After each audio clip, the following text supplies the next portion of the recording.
breathing process in which we inhale oxygen and gives out carbon dioxide.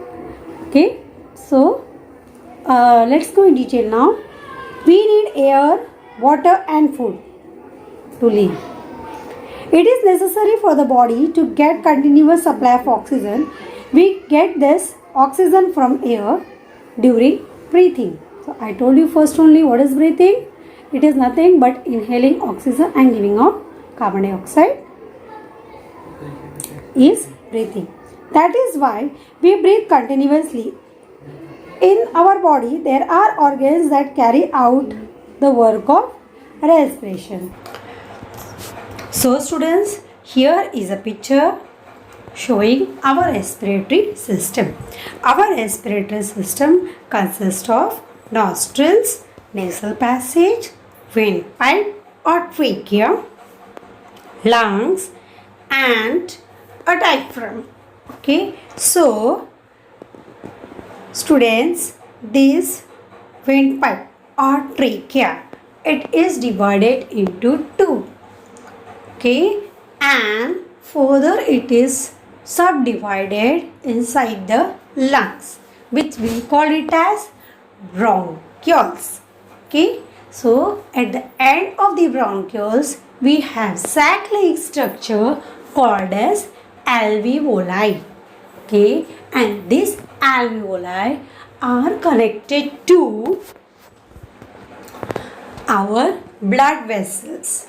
Okay, so here in alveoli exchange of gases take place.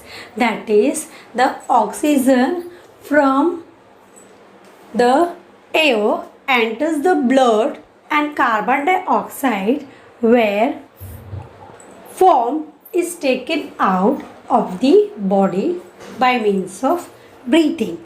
Okay, so air here enters through the nostril, it passes through the nasal passage, and here in the nasal passage the air gets filtered and it passes through the trachea, and from trachea to the bronchioles, and from bronchioles to the alveolar region. So from alveolar it is circulated into the blood through blood vessels. Okay, and carbon dioxide which has been formed inside the body, it has been given out so by means of breathing. Okay, so in this manner these organs help in the process of respiration. Okay students, I hope you all have understood the topic of respiration. Yes, now what is the use of diaphragm in the process of respiration? Let's see. Diaphragm is a flexible sheet-like partition between thoracic cavity and abdominal cavity. Due to constant upward and downward movement of diaphragm, breathing is possible. When the diaphragm moves upward, we breathe out or we exhale, and when the diaphragm moves inward, we breathe in or inhale. Okay students, so it is very clear that at the time of breathing, carbon dioxide brought by the blood enters the alveoli, and through exhalation this carbon dioxide gas is given out of the body. Students, here on the next page you will be seeing there is a picture of the respiratory system which is showing different organs. They perform function in the respiration. Okay, so which are the organs? Nose, trachea or windpipe, then lungs and diaphragm. Now the diagram above shows our respiratory organ. When we inhale, the air from outside go into the trachea.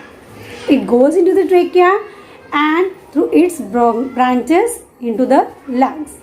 In lungs, these branches divided into smaller branches, and at the end of the last branch there are air sac called as alveoli. Between the thoracic cavity and abdominal cavity there is an organ like called as diaphragm. So diaphragm is present between the thoracic cavity and abdominal cavity. The diaphragm and its movement. When the diaphragm moves downward, we breathe in, and incoming air, that is air, comes inside and get filled into the alveoli, into the lungs. And when the diaphragm moves upward, the air in the lungs is pushes out. Next, exchange of gases. When the outside air reaches the alveoli, the oxygen in it passes into the thin blood vessels around the alveoli. With the blood, it carried to all parts of the body. At the same time, carbon dioxide that is brought by the blood from all parts of the body enters the air in the alveoli. When we exhale, carbon dioxide is also given out with the air. So it is very clear how it is getting. So students, air passes through the nose or nostrils to the nasal passage. In nasal passage where the air get filters so that the oxygen, the pure oxygen passes to the lungs. Okay, then it goes to the trachea. The trachea is further divided into two, that is it passes in both the lungs and it is getting subdivided into small branches called as bronchioles. Okay, now here it is separated by the muscular region called as diaphragm. Okay students, the lungs are well protected inside the rib cage, which is also called as thoracic area. Okay, so the branches, at the end of the branches we have air-like structure called as alveoli. Okay, and these alveoli are connected to the blood vessel where the exchange of gases take place. You can see here student how the oxygen enters the alveoli. Okay,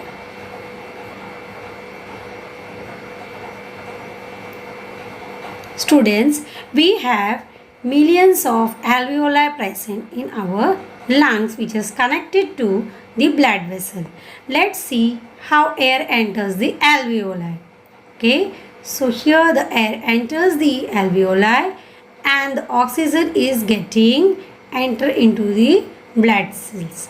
Okay, our body uses this oxygen and at the same time carbon dioxide which is been formed inside the body is expelled out by means of exhalation. So you can see here the formation of carbon dioxide. It comes back to our alveoli and this carbon dioxide is released back into the atmosphere by means of breathing. You can see how the air coming out through alveoli back to the atmosphere. So this is the process of breathing. Here is a diagram showing our respiratory system: nostril, nasal passage, windpipe or trachea. This is bronchioles, alveoli. So our next portion is about alimentary canal. So here is a picture showing alimentary canal and different parts which is contributed, which take part in the process of digestion of food. The food we eat is digested in our body, that is substance that can mix with the blood are formed from the food. These processes take place in different parts of a long and flexible tube inside the body. These processes take place in different part of long and flexible tube inside our body. This tube is called as alimentary canal. The upper end of this tube is the mouth and lower end is called as anus. Even if there is a continuous tube going from mouth to anus, the shape of the tube is not the same in all parts of the region. Different parts of alimentary canal have different structures and function. These different parts are called digestive organ. Certain glands outside the alimentary canal consist of process of digestion. Digestive organ. The teeth, tongue and saliva all help to convert the food into the soft moist ball called as bolus, which is easy to swallow. The bolus present through the esophagus into the stomach. So these bolus passes through the esophagus into the stomach. The stomach is a shape like bat. The stomach is shaped like a bat. Here the food is churned. The digestive juices in the stomach brings about some digestive process. At the same time, some disease producing germs in the food are also destroyed. The food changes into the thin slurry in stomach. Then it passes into the small intestine. The small intestine of an adult is about 7 meters long, and the digestive juice in the intestine brings about several digestive processes. Okay. The secretion of small glands also help the process of digestion. As a result of these digestive processes, certain substances are produced. These are useful to the body and can mix with the blood. In small intestine, they absorb into the blood. The remaining substance passes into the large intestine. The large intestine of an adult is about 1.5 meters long, and here much of the water in the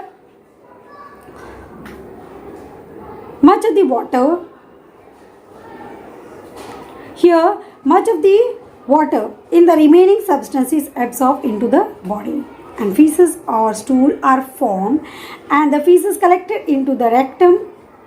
For some time later, they are expelled from the body through anus. So this is the complete process of our alimentary canal.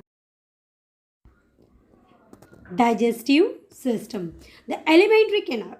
The food we eat is digested in our body.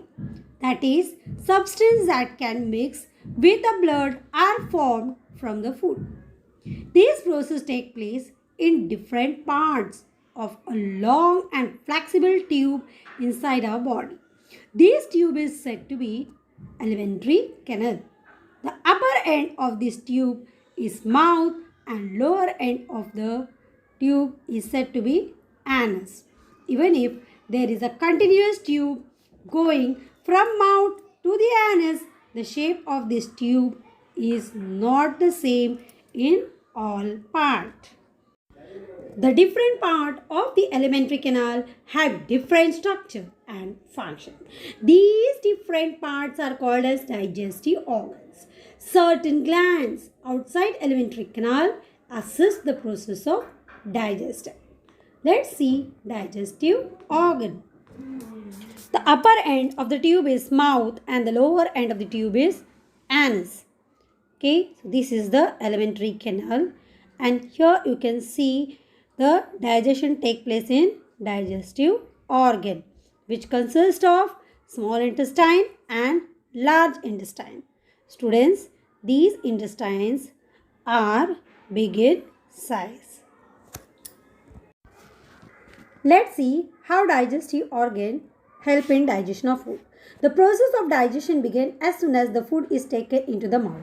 The teeth, tongue and saliva all help in convert food into a small bolus, moist ball called a bolus, which is easy to swallow.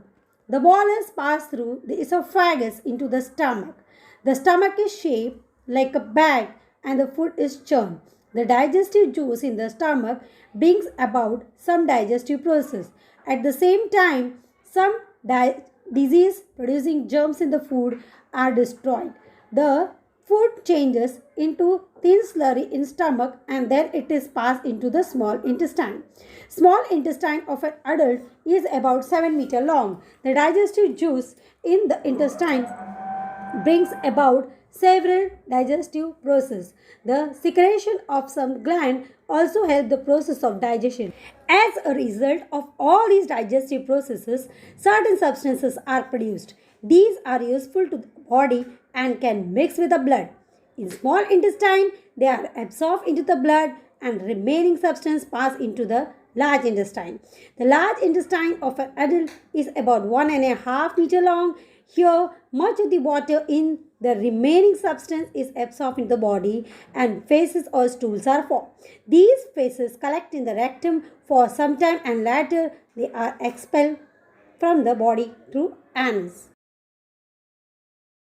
Next, we have to go through the energy of the body. So, as a result of respiration, oxygen enter the body, oxygen enter the blood in the body and spread all part of the body. So, how energy is being produced? Let's see. Energy for the body. As a result of respiration, oxygen enter the body in the blood and spread to all part of the body. Substances formed in the process of digestion. Substances formed in the process of digestion also mix with the blood and reaches to all part of the body. Of these, some substances actual as fuel for the body. When the oxygen in the blood reaches the different part of the body, it helps the slow burning of these substances, giving out energy to the body, and the body uses this energy to carry out different tasks. Next, we are going to see is about circulatory system. Okay. Students, picture shown over here is about the blood circulation. Here circulation takes place in two manners. First, the blood comes from the lungs to the heart is said to be pulmonary circulation, and the blood which is coming from all part of the body back to the heart is said to be systemic circulation. You can see how the blood comes to the heart. Students, given picture shows that how the blood flows in the blood vessel. Heart and the network of blood vessel together form a circulatory system. Okay? So, circulatory system is related to blood vessels. Okay? So, when the blood carry oxygen obtained from air and energy giving substance in our food to all part of the body, you know that heart continuously contract and relax. Heart, it is relaxing and contracting.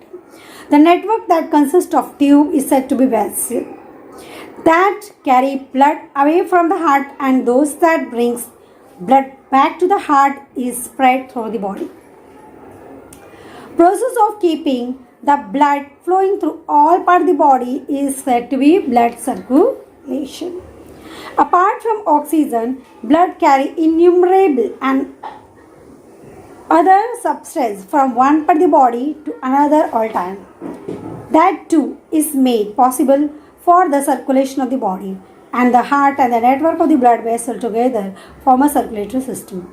As long as we are alive, the process of blood circulation goes on continuously day and night. Okay. So, next we are going to see is about the nerve system. Nervous system. Maintaining coordination in the entire body is a function of the brain. Network of nerves join the brain to all the part of the body. Nerves carry message to and fro between the brains and the part of the body.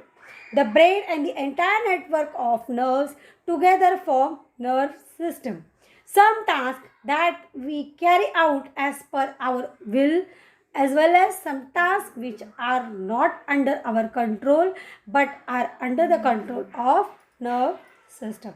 Okay, students. So with this I am finishing the topic of busy at work our internal organ. Okay.